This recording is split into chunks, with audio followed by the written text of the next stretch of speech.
Hello, and welcome back to Rehydrate. This season, we'll be reading and discussing Isaac Asimov's Foundation Trilogy. This is Season 6, Episode 9, The Search by the Foundation, covering Part 2, Chapters 15 to 22 of Second Foundation by Isaac Asimov. The hosts all have varying levels of knowledge of this series. My name is Dan, and I have only read up to this part. My name is Talia. I have read The Gods Themselves by Isaac Asimov, but this is my first read-through of The Foundation. My name is Priya, and I have only read up to this part, and I have watched the whole first season of the TV show. Well, before we get started, I just wanted to give a quick update on the show. So we are still deciding what we're going to do after this series. The series is ending. This is the last part of Second Foundation and of the trilogy. So we're still deciding on what we're going to do next. And so we'll have updates coming soon, hopefully. But we are going to have some interviews coming up soon. So please stay tuned for that. It should be interesting listening. A little bit of history for this part of the book. As mentioned last time, this book, or this section, was actually split into 3 sections in the Astounding Science Fiction magazine over November 1949, December 1949, and January 1950. And those dates will become important, I think, later on as we get into the discussion when they were published. But I have all the links to the original magazines that are on archive.org. It's really cool. You should check it out. Some cool artwork in there. Okay, so for the summary for this episode, we start with Arkady staring at a ticket machine, eventually decides to return to her birth planet of Trantor since she feels that returning to Terminus might not be safe. When making her way to the ship, she runs into another couple from Trantor, referred to as Papa and Mama, who are happy to see another Trantorian, and when they find that she is in danger, do what they can to protect Arkady, including bribing Lieutenant Darell when the police search the spaceport for Arkady. The bribe apparently works, and Arkady is off to Trantor. On Terminus, Dr. Darell is working with his colleague Semic to try to obtain a large quantity of hyperwave relays for something that Dr. Darell is trying to build. Meanwhile, Pallas Anthor tries to convince Dr. Darell to return to Trantor to get Arkady and introduces him to his agent on Kalgan, Lieutenant Darell, who was the last person to see Arkady there. Dr. Darell refuses to leave, saying that this is just what the Second Foundation would expect him to do. Back on Trantor, Arkady tries to maneuver Papa, aka Prem Pulver, to return to Terminus under the guise of making a trade deal for the farming goods that Pulver can supply. But her actual intention is for him to deliver a 5-word message to her father. Pulver ultimately agrees, but he is apprehended by the Foundation ships that are in the middle of a battle with Kalgan. Lord Stettin and Kalgan are lured into a trap that ultimately wins the war for the Foundation. After the war is over, Pulver makes his way to Terminus to deliver a message, and Homer Munn is finally released from captivity to deliver the peace offering from Kalgan, all the while believing he knew the true location of the Second Foundation. A few months later, the original group of conspirators return to Dr. Darell's house. Terminus might have beaten Kalgan, but the Second Foundation is still the same problem. Homer Munn tells them that he has found the truth on Kalgan, that there is no Second Foundation. Anther refuses to accept this and asks them all to go under brainwave analysis to find that Homer has been tampered with. Anther then gives his theory of where the Second Foundation is actually located, on Kalgan. The Kalganian War was just a ruse to throw the people off the trail. Dr. Darell has another theory, one developed from the message that Arkady sent: a circle has no end. From that, Dr. Darell deduced the mystery of Star's End, which is actually just a full revolution of a circle right back on Terminus. What's more, he's developed a mental static device specifically designed to resonate with the part of the brain that Second Foundationers use for emotional control, and it has been installed in his house. Anther asks to inspect it, but when he realizes that he's been given a dummy to control, Darell uses it to incapacitate Anther, and verifies his long-held suspicion that Anther himself is a Second Foundationer. Once Arkady arrives back from Trantor, Darell begins to suspect that she might have been tampered with. But after brainwave analysis, it is found that her brainwaves are exactly the same as they were before. Darell is now satisfied that they have rooted out the entirety of the Second Foundation. Meanwhile, in her room, the first speaker again speaks with the student. The plan has worked. The Foundation believes that they have eliminated the Second Foundation, and it took 50 martyrs to accomplish it. The plan has been in motion for 15 years now. From the time that Arkady was born, they started to control her, so there could be no change detected in her brainwave patterns. Southern's plan could again continue, all the while controlled by the first speaker, Prem Pulver, from the Second Foundation's actual homeworld, the center of the galaxy, where all the stars end, Trantor. And the characters in this section were Prem Palver, aka Papa, a trading representative from Trantor, Mama, Palver's wife, also from Trantor, Lieutenant Orm Duridge, a Kalganian police officer, Elvit Semic, colleague of Dr. Darell, Fennel Lemore, engineer 3rd class, volunteer in the Foundation Navy, and the returning character cast: Arkady Darell, Dr. Darell, Pallas Anthor, Lord Stettin, Homir Munn, and Joel Turbor. All right. Well, I think let's just go into general impressions for this chapter. So let's start with Freya.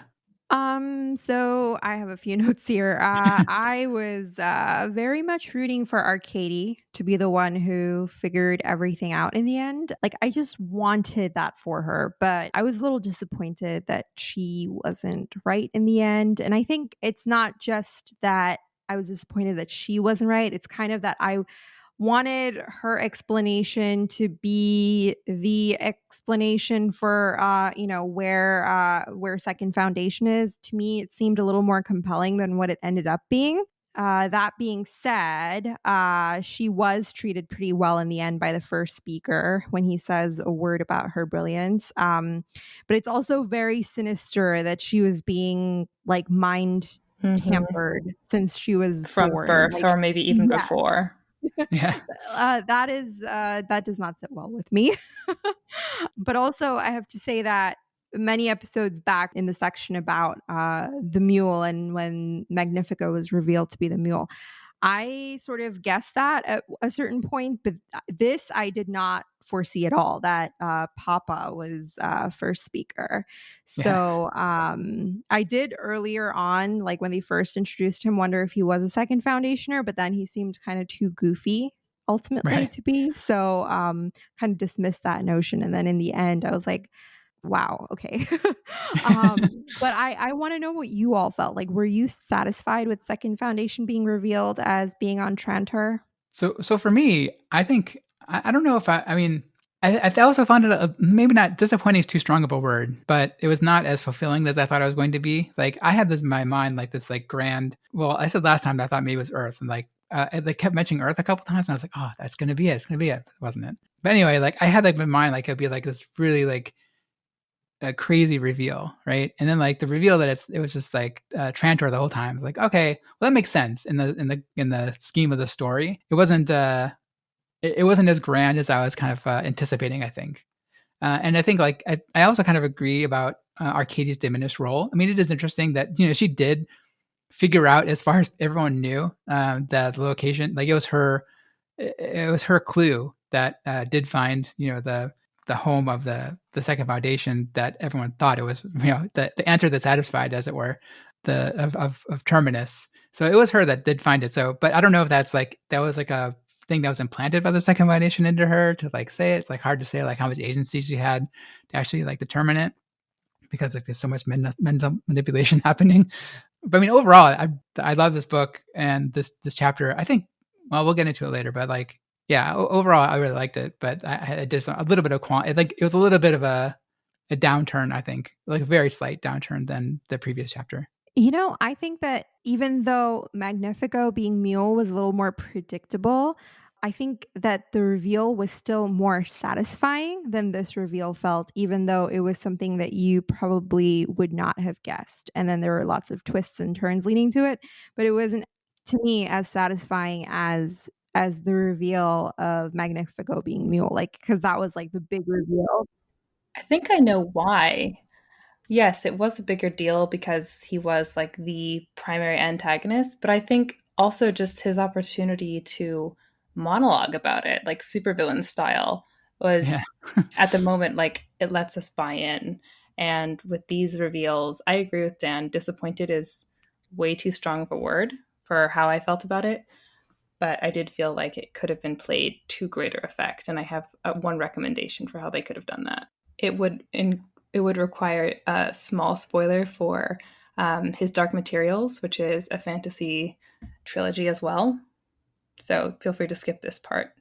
But the similar prodigy chosen child, the Arkady role, is occupied by a girl named Lyra Balakwa, and she's the target of a prophecy.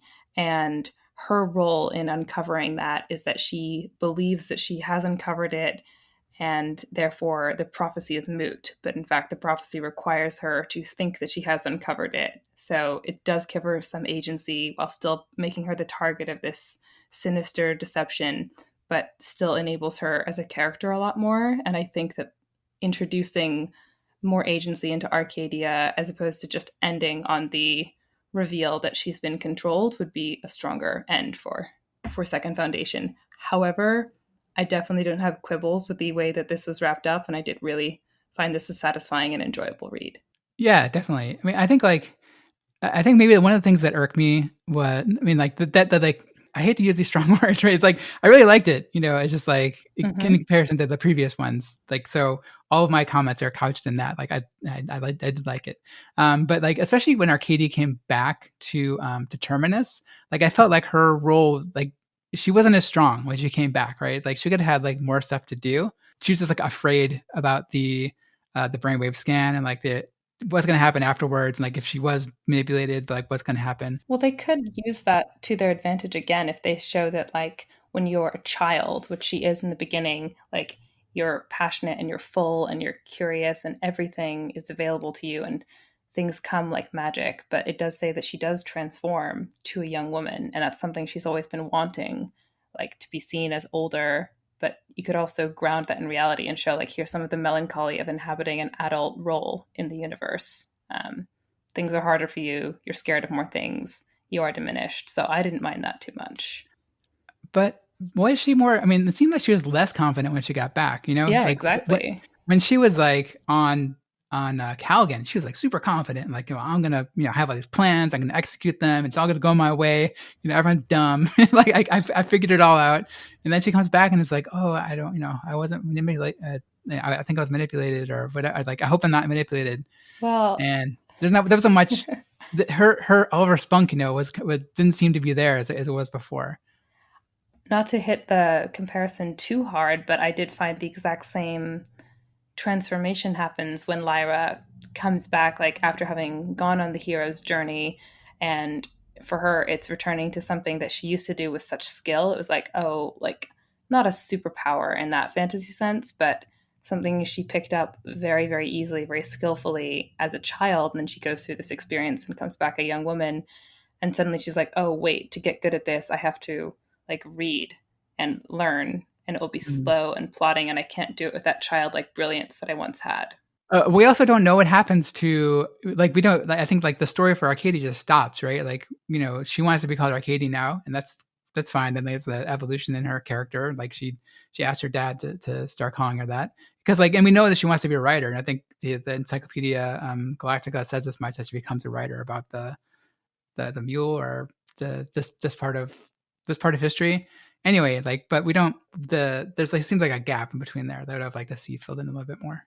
Yeah, I was going to go back to what Talia was saying. It is sort of like a bittersweet coming of age story. So that part I do buy. Like, it is sad that she loses some of that spunky character traits that she embodies in the early. But it's kind of like you lose some of your starry-eyed sort of sense that you have when you go about the world as a child, and then you come out into the real world and you see, like, she ultimately is faced with matters that she believes have to do with life and death. And when she sends Papa off to she sent him to Terminus, right? Terminus, yes. Yeah. So when she sends Papa off to Terminus, she's like, I really hope that I haven't signed his death warrant by sending him. And I think that's a lot of weight for a child to carry on their shoulders. Just that sense that, like, I could be responsible for someone losing their life. And it's really unfortunate because all of these feelings that she's having are due to events that have sort of been orchestrated and predetermined in a sense. So of course she comes back with like less of that starry-eyed sense that she had before, and more of that, like, she's had such a dose of reality. So that part felt kind of the most believable to me, that she would come back changed, and it's like a mini coming of age story, like rolled into this where this little story of her in here. Yeah. I think I also mentioned last time, like I had some crazy theories around Dr. Darell himself, like his lack of emotions, but like his emotions really seem to come out in this one, like especially like when Anthor tells him the lieutenant was the last person to see her, and he's like, "What? So see her? What? Is she dead? You know, you tell me, tell me, tell me." I guess it was like his lack of emotions was kind of calculated because he suspected Anthor the entire time, you know, and was and trying to play it against that, and so that's why he was kind of suppressing his emotions and especially outwardly. So yeah, I guess our theories of him being a robot or whatever were wrong. I do know that the Selden Crisis does appreciate when the hosts of this show are wrong about things. So there's some Yeah. there's some comeuppance. I did, I think, jokingly comment. I think it was on Priya's note about Darell's suggestion for like the human race and separating the sexes. So he's sort of emotionless in his policy suggestion. So we were kind of right. He is a robot, kind of. Yeah. Or he's just like a really dislikable guy. Like, Well, why don't you read the quote Yeah. that proves it, Priya? okay. He says, I don't know, said Darell sadly. We could exile them, I suppose. There's Zoranel, for instance. They can be placed there and the planet saturated with mind static. The sexes can be separated, or better still, they can be sterilized. And in 50 years, the second foundation will be a thing of the past, or perhaps a quiet death, for all of them would be kinder. And my notes on that was, oh, Dr. Darell, father, scholar, and advocate for genocide. Just casual, you know? Yeah. Yes, I mean this part, and there's a whole bunch of parts in this section that reminded me of, and when I mentioned before around the time period, this was written in the late 40s, early 50s. So this is Yeah. right after World War II, and It so would there's be so remiss much not like to mention how much World War II imagery is in this. there's so much like, and so like this is like right out of like concentration camp stuff, right? Like just rounding up Definitely. second foundationers and sterilizing them Gassing and them and sterilizing them. Yeah. yeah, so that's straight out of there. The one thing that, like, when I was reading it that struck me, originally, it was that, one quote, it says, "Dr. Darrell returned to Terminus some weeks after VK Day." And that's super specific to World War II kinda thinking with the, VE Day and VJ Day. So it's interesting that he put it in there, just from a, like, a historical perspective. Like, maybe that was just common back then for people that, because now if people say, like, "What are you talking about?" I guess I watched a lot of World War II stuff back in the day, so Oh, and also, I don't know. I just wanted to say one more thing about that, like the World War II imagery, specifically in terms of the point you raised, Dan, about this reference to like this concentration campy, sterilizing notion that like someone who is kind of like just a like not directly he's not like a soldier in war. He's not directly involved in the war.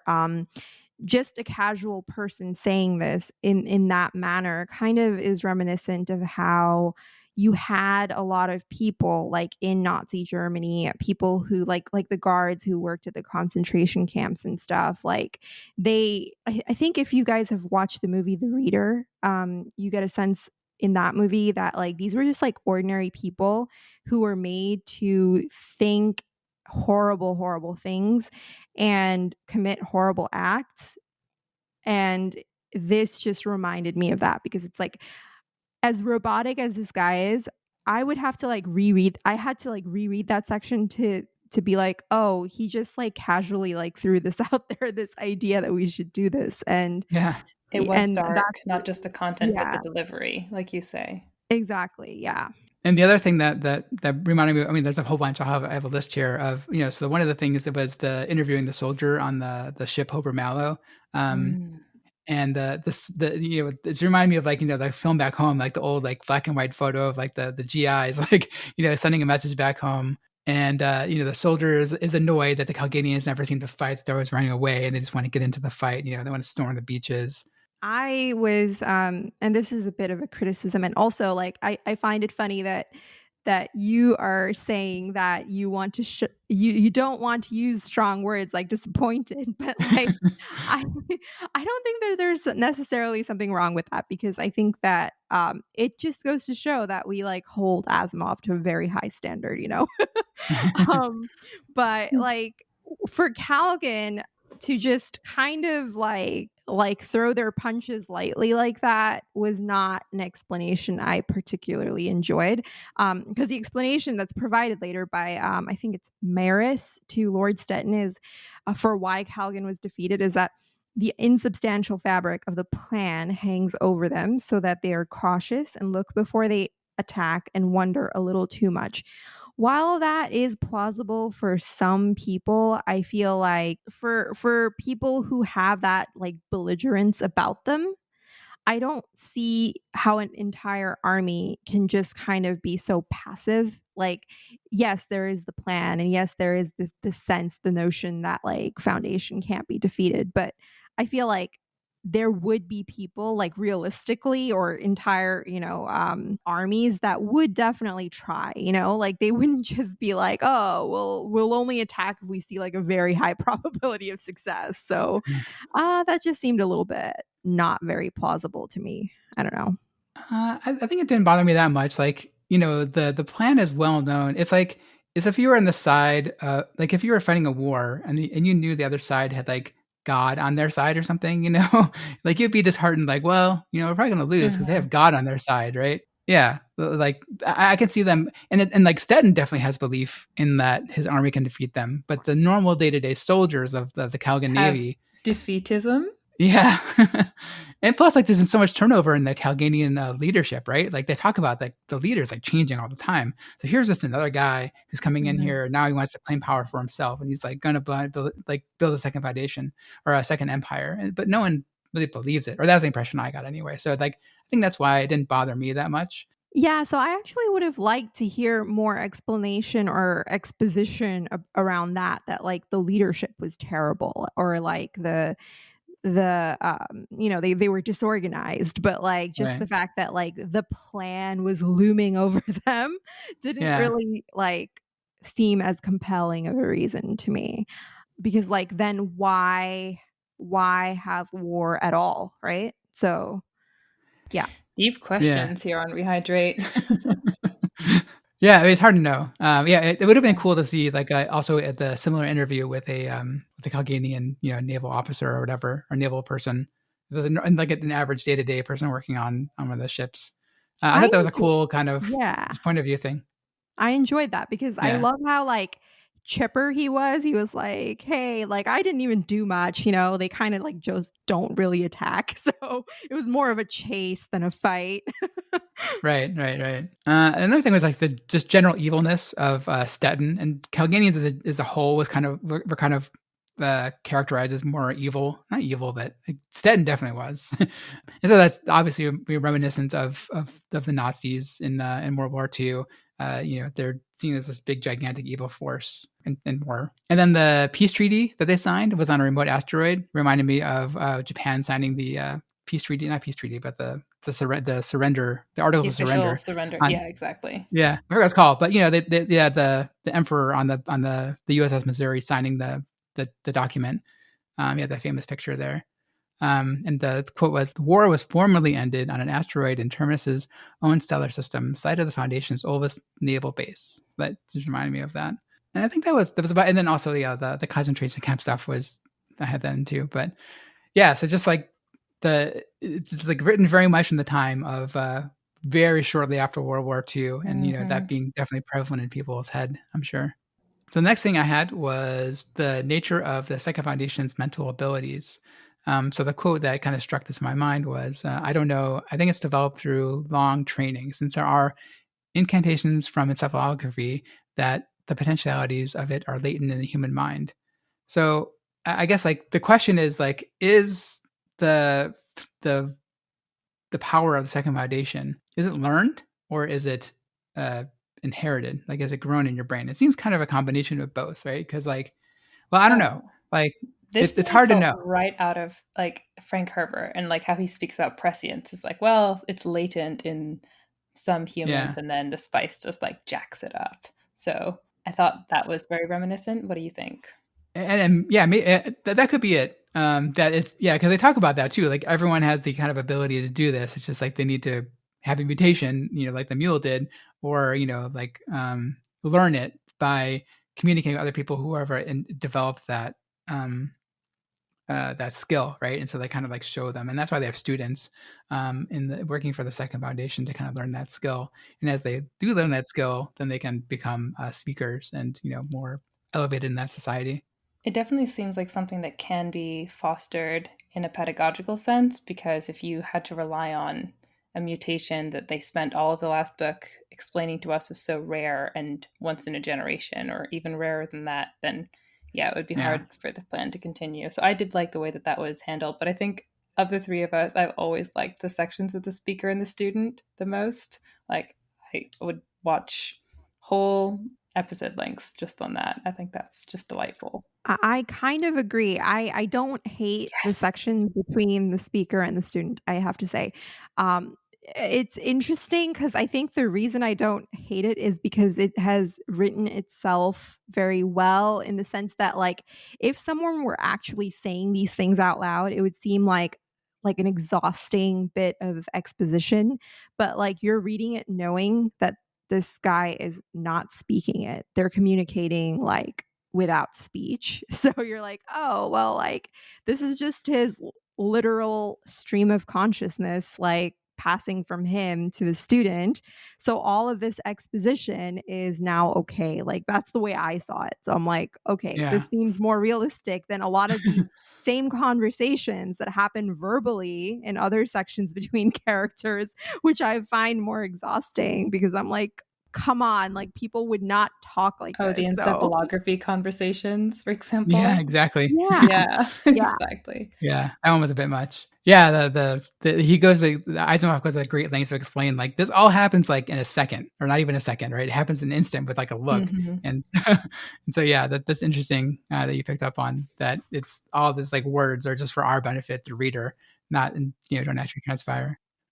But to your point, Dan, there's just so much in the text that was there that I don't think any of us picked up on, like the hints about the protection of Trantor and all these hints about where the Second Foundation truly was. Yeah.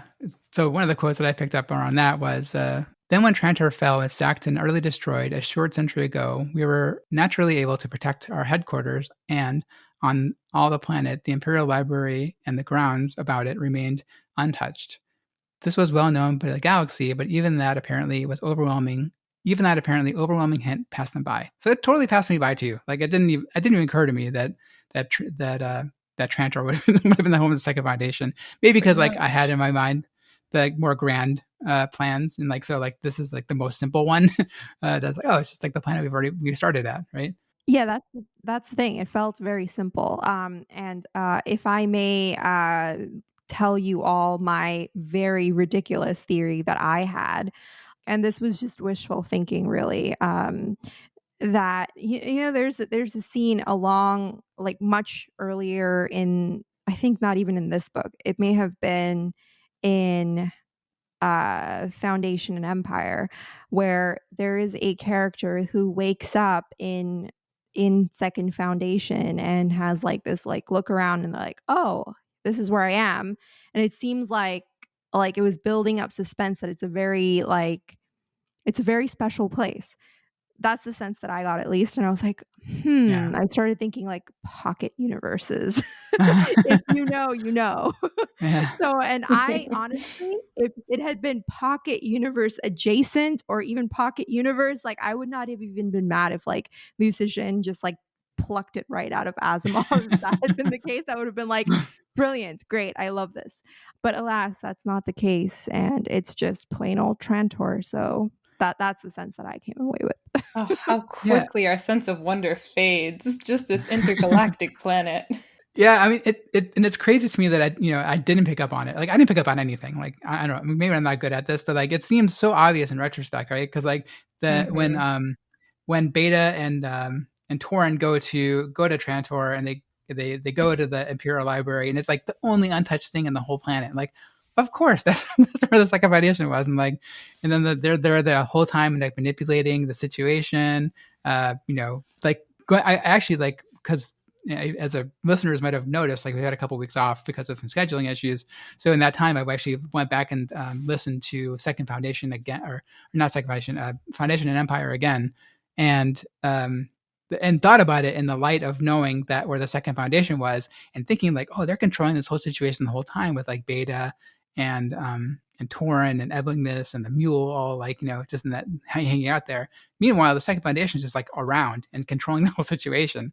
So it puts it in a very different light. Definitely. Here's another hole I would like to poke. There's also the problem of why were they controlling Arkady from the very beginning? Like, it confuses me because like they can predict the actions of like a group of people, but they've established that they don't necessarily have the capacity to predict the actions of an individual. So how is it that they plucked out Arkady?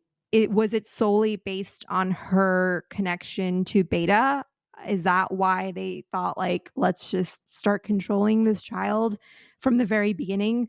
Was Arkady's mother also controlled? Because isn't she mother or father? I don't know. It was because Beta is her grandmother, right? Yeah. So like, why is it that they chose her to control, to mind control? Because like, how would they have known that like the actions of this one individual child will be consequential later on? Like that seems like a bit of a like suspension of disbelief sort of moment for me. Well, I think the speaker says as much, right? He said the plan is like super dangerous, right? Because it's relying on one person.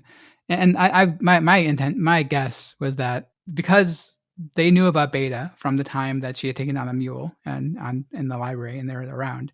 And then later on, they went back to Trantor, and she happened to be there, and said like, okay, well now they're gonna have this kid here, and we can then the speaker from the beginning says like, all right, here's going to be the plan, and they're good at like making plans, for in the far future, because that's what the Selden did, and they're following up on those footsteps. So they are all right. So now we have a little kid, so we can control her brainwaves. So like in 15 years, when she does all this stuff, and like she'll go down this path, and they'll never be able to tell because they're going to develop the brainwave scanning, and she's going to go and expose like this, and they already at this point knew that people knew about the Second Foundation and were kind of relying on it too much for just kind of being saved by them without developing themselves. And so it seemed kind of like a long plan. And I would guess like because of Beta's, I don't want to say historic, but like her elevated stature because of her involvement with taking down the mule, that they chose Arkady because of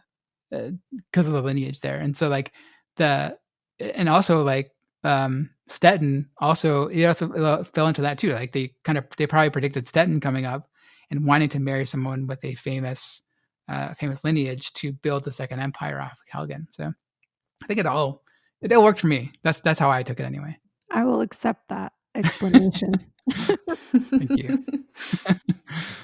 Well, let's talk about the final couple chapters here, and the whirlwind of plot twists. And like we get the reveal from Homir that there's no Second Foundation, and then Anthor says, oh, there is a Second Foundation, and it's on Kalgan, and then Darell says, oh no, actually it's not on Kalgan, it's on Terminus, and then the Second Foundation goes, nah, there is a Second Foundation, it's on Trantor. So it reminded me of like one of those like murder mysteries, like an Agatha Christie story or something, where at the end of it, it's like, this person's the murderer. Oh, this person's the murderer, that kind of thing.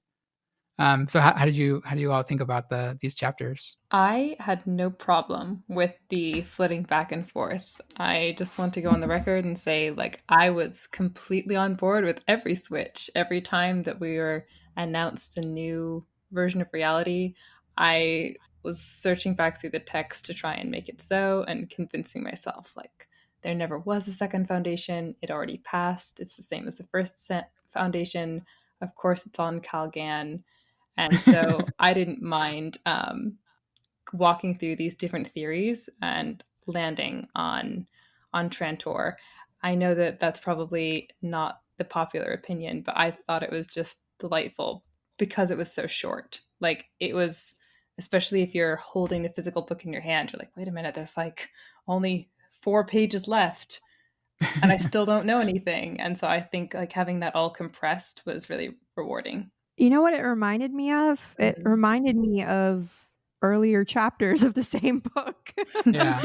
Like, these plot twists are not unfamiliar. Definitely. But I thought it was a little bit of comic relief, to be honest. It's campy for sure. It feels a little bit like, oh, it's these goofy guys in this room again, coming, like, just sharing their theories, and they're all wrong. Right. And I particularly felt like, oh, poor Homer Munn. Like, he has been through the ringer, and he comes back for once. But he's like a sad clown figure. Like, we're supposed to. Yeah. But think of this. Like, okay. He left. When he left, he was the opposite of Arkady. Like, he had zero confidence. And then he comes back with all this confidence that he never had before. And then immediately, like, he is shown how wrong he is. And then he's also like tied up and like restrained. And he is like, he's like, how did I go from being like this guy who came back with all this confidence and thought that I knew what was going on, and then now, as it turns out, I have been manipulated, and I'm also not to be trusted. So I thought it was a little bit of a tragic arc for him, to be honest. Tragic comic, I think. Yeah, tragic comic for sure. I think the only one I didn't buy was that there was no second foundation, just because we've seen the second foundation before. We saw the second foundation take up a mule at the the beginning of the book, and so like and the fact that Homer came back with no stutter either, that was also a pretty big sign to me that like something happened to him where he's like more confident. And so I kind of guessed that was the only one I got, was that that there was that the theory that there was no second foundation wasn't true. But the other ones, I was like, oh, Kalgan. Well, I guess that makes sense. I was like, oh, Terminus. That makes sense. But I found it really enjoyable overall. Like, yeah, like I was, enthralled. The same way like Priya mentioned, like it's kind of a very similar pattern to the Pritchard Chanis mule first speaker reveals at the beginning of this book. It's kind of a very similar pattern. But I was just as enthralled reading it. I think very earlier on we had talked about like this idea that like Asimov has written himself into a corner where foundation always wins. That is sort of a feeling that kind of got dispelled for a little while when anomalies like the mule happened. That kind of threw that into question. But once again, I started to get that feeling creeping up on me again in this section where it's like all roads lead to Trantor, all paths lead to foundation winning. And it just feels a little bit, at times, a little bit like contrived, and more so than my qualms regarding like anything feeling contrived is the fact that like I personally feel, I guess this is like a discomfort I have around like stories that arrive at a certain predetermined outcome that kind of completely negates human free will, in the sense that like once again I will reference a canticle for Leibowitz, which is about like, if you could redo all of like the history of humanity all over again, would we arrive at the same outcome in a post-apocalyptic world? Like, would we redo the apocalypse? And whatever outcome we come upon, it is laid out in the form of like people having had free will at all times, but that it's just in the nature of human behavior and human experience, and just like there's that latent thing in humans that always leads us to a certain outcome. So it feels like there is how should I say this? I feel like I wanted there to be more complexity in terms of the question of human free will than what I found in a lot of the explanations I got out of this book, if that makes sense. I know that that's probably a very unpopular opinion, but I think there's a twist on it though, that there is a predetermined outcome, but like that it's more of like a really far out goal, in that the path to that goal is constantly being manipulated by the second foundation, right? It's not like a straight line, like saying like, it's not like in the beginning we thought the Selden plan, he laid it entirely out and like we know exactly what's going to happen, right? It's not that. It's like he laid out however long, before it started diverging, and then you have the second foundationers come in there and constantly manipulate events to keep it on track, right? So it's not like everything is like predetermined. It's like someone's manipulating the situation to be the the ultimate predicted outcome, if that makes sense. So I think it's not as there's not as like devoid of free will in that regard, because and it's more like everyone's being controlled. So I guess there's lack of free will in that regard, but like it's not because it's predestination, it's because someone's controlling people. Yeah, I don't know. To me, that seems like predetermination on an even higher level, because there is mind control. But also, I wonder, I don't know if you guys can shed some light on this, because I could have just like glazed over this when reading. Is it clear that Harry Seldon knew that like second foundationers would have this ability to control minds? Because it seems that the anomaly of the mule being able to control minds was something that was completely far out. But was it apparent, or was Harry Seldon's plan accounting for the fact that second foundationers would have this ability? So my theory is that Selden himself had this ability, and that he taught it to the second foundationers. That's my that's my theory. I like that too. And then that's why he kept it secret, because he knew the power of it, right? And then he knew that his plan wasn't going to succeed, or it wasn't going to. He couldn't predict 3,000 years in the future, right? It's like that's really hard to do with any kind of certainty, and that's what everything was about, just like about certainty. So he knew like there would need to be course corrections, and because he had this ability to control minds, that he taught it to other people, and then set up the speakerhood and everything to kind of continue that throughout the plan, to make sure that the plan does come to fruition. Because the end of the plan is really for the mental scientists to take over, for like to condition the entire galaxy to be ready for rule by mental scientists. So Selden would have wanted to do that in the beginning, because he had that ability himself, and he thought he could do it, but he like knew the universe wasn't ready for it. That's interesting. We'll see how wildly wrong that is. So let's just talk about general thoughts of this book and the series. We finally finished up our 9-episode arc of the entire Foundation trilogy. So just some overall impressions. Maybe let's talk about which is your favorite book or section of the book. I would say that if you, for some reason, I know there are some listeners like this who listen but haven't read, I really would recommend that you pick up this series. It's more fulfilling, and it lands much better to read it yourself. And I would say that my favorite book is probably Foundation and Empire. And I do think that the twists are more satisfying than in the other books. And additionally, just how refreshing it is to get the really personable characters that we find in Beta, and the interplay between the mule and his commanders. It's scary and inspiring and interesting and funny. And I would definitely recommend that. And I think that probably wraps into my favorite character as well. I do really appreciate Beta, not just because of how interesting she is, but because interesting things happen around her. And it definitely pays off.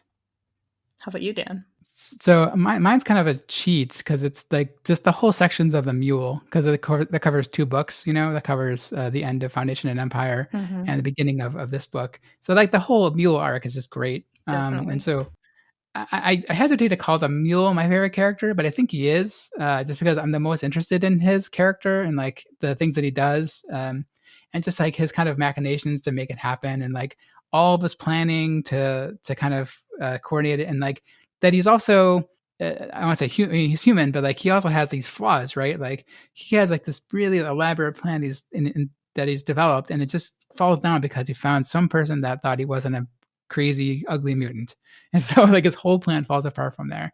And then later on, like it seems like he has everything figured out to beat the second foundation, but ultimately he has no idea, and it's his overconfidence that's his downfall. So kind of like more realistic. I mean, realistic's kind of again the strong word, but like the more like humanizing characteristics of him, where he's not just like a perfect being, and has these flaws. This was super interesting, and yeah, the twists and like the interplay, especially between him and Chanis at the beginning of this book, and just the mule just like being so dismissive and talking down to Chanis the entire time when he thinks he's in control, and just kind of toying with him, which is great.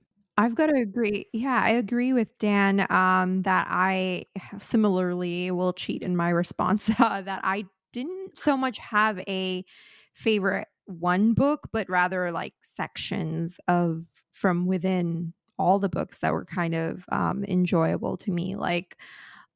The introduction in the first book was very compelling to me, like the introduction to like psychohistory and Harry Seldon and the plan and Gail Dornick.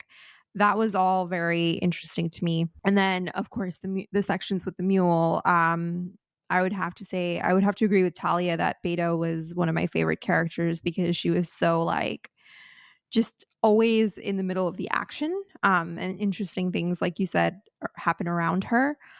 Speaking of the mule, my one complaint is that they kind of did him dirty in the end by just kind of retiring him Yeah. and saying like there's one conversation which someone went was it between Stetton and the other guy where he's like, well, what happened to the mule? Like, what stopped the mule? And the other guy's like, death stopped the mule. Like, he just As it died. does Like, every man.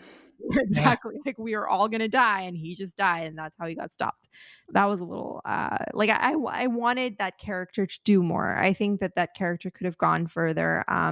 Speaking of other characters that could have gone further, let's talk about Mama. Who is she? And True. Yeah, we never gave a name besides Mama. Like, right, presumably she's also a second foundationer, right? right, because later on when you find out that like Papa is this like first speaker guy, like who is Mama? Like, is she like just like an actor who is pretending to be this fake character of Papa's wife, and she's just a random second foundationer? Like, and where did this idea to call each other Mama and Papa come from? Like, who is their child? I have so many questions. Yeah. um or is it that they call themselves Mama and Papa to kind of win over this child's trust? Because like when they refer to themselves to each other that way, like she can't help but ascribe like paternal and maternal like feelings to them. So that's the only explanation in my mind that's not entirely goofy as to why they do that, but it is kind of creepy. And who is their child if that is not the explanation for why they do this? Where is their child? Yeah, to me, it was more just like, yeah, maybe a way to win over Arkady, but also just a way to kind of like lower themselves. They're just simple farmers from a simple farming world of Trantor, right? Like you can imagine like they're speaking in like a really heavy accented Trentorian accent, and everyone kind of looks down on them as like they're just farmers, right? And so like they just kind of speak in like this affected way, like that, like mom and papa, and that's like call each other. And it's just like I think it's meant to put on like the appearance of them just being more simple than they actually are. It's like all just for appearances to not bring a suspicion on them that they actually are second foundationers, control the entire galaxy. And it worked because I would have never suspected that like No, he was first speaker, maybe second foundationer, but not first speaker. Exactly. The Um, hokey play actually works. yeah, but I'm just saying that they should have maybe had a second foundationer kid to play the role of an actual child that they have, so they're not just calling each other Mama and Papa for no reason. Um, yeah. it's a little What silly about and creepy. Lord Stetton's consort, Lady Callia? I know that you were disappointed in her portrayal, Priya. Does she get any redemption arc in the last section? She does, but Stetton doesn't. Like Oh, Well, you Stetton didn't have shouldn't. as much of a problem, but like she's necessary to move the plan along. She's like the sleeper agent revealed as a second foundationer. Is that enough, And or is that still not enough? And she's a martyr, right? Like her and Anthor and all the Right. other 48 or so people who volunteered to kind of die for the cause. Yeah, they played an even bigger role. Not to mention like they kind of manipulate events as the story happened, but yeah, they played a pretty big role. Did she die though? Because there was a scene where Stettin was wondering why he didn't like crush her skull or something, which was very Yeah, charming. So I got the sense that like he let her live because of some strategic thought that he couldn't even quite figure out. Like he's like, oh, there's some strategic reason why I've let her live, but I can't quite put my finger on it. So unless I totally misread that and I that think no, ultimately she died. that's definitely true, but that was before they figured out that the Second Foundation was all around there, and Anthor, I think, as much gave her up, saying there was like some agents all around. So like, I think they would have figured it out. I just in my head assumed that they rounded them all up and put them into this moon concentration camp or whatever it was. Which is and especially because like Pulver calls them martyrs, right? So that was my understanding of like what was the ultimate fate of them, and so she, to me, like she died for the cause of the Second Foundation and the cause, ultimately the cause of the Seldon plan. Yeah, it just seems really sad that like that was her role to play to be like verbally abused constantly by this guy. Yeah, Um but she's and controlling him the whole time too, right? So I mean, yeah, she was really the possible. one. She was really the one in control. She just had to play Mhm. same as Pulver. Like they had to play like these Play simple the farmers. role. She had to, Yeah. yeah, she had to play like this dumb consort, you know. Fair. She was Paris Hilton of space. It's a great analysis. I appreciate that. Finally, so now that we're past these books, presumably that we're out of spoiler territory for the show, and I know Priya have already watched it. For me, I started watching a little bit. I watched like the first 2 or 3 episodes or so, and it wasn't as bad as people will say. Like the Reddit the Asimov Reddit was horrible against it. Like every post on it, there was like how it's the worst show ever made or whatever, and like it seemed pretty good. Like obviously it kind of diverges from the plot, and there's some other interesting events, but I thought that the stuff they added there was interesting. And so I'll put a spoiler tag in here, and we can talk a little bit about it. Like I said, I've only watched the first 2 or 3 episodes or so. Oh, you haven't watched it though, right? So No, but maybe I I'll let am spoil it. totally willing to hear all the spoiler things because I'm ready to watch as well. Well, I guess I won't be a spoiler. It's like happened in the first episode, right? I thought Go for the it. the most interesting thing that I thought was the way they handled Cleon and how like there's 3 clones of Cleon and they can constantly move through time. And I thought that was like a really interesting way to keep to keep the pace on the show, right? Because like presumably like there's going to continually be like these 3 Cleons that always rotate through the ages. And again, I've only watched up to episode 3 or 4, so I don't know if that does continue, but I thought that was an interesting thing. And there's a lot of, and I mentioned this to Priya the other day when I watched like in the first like couple minutes of the show, they mentioned the mule, and I was like, oh man, the mule, it's awesome. And, like who knows when he's actually going to show up, but it's cool. They talk about, there's a lot of good names in there.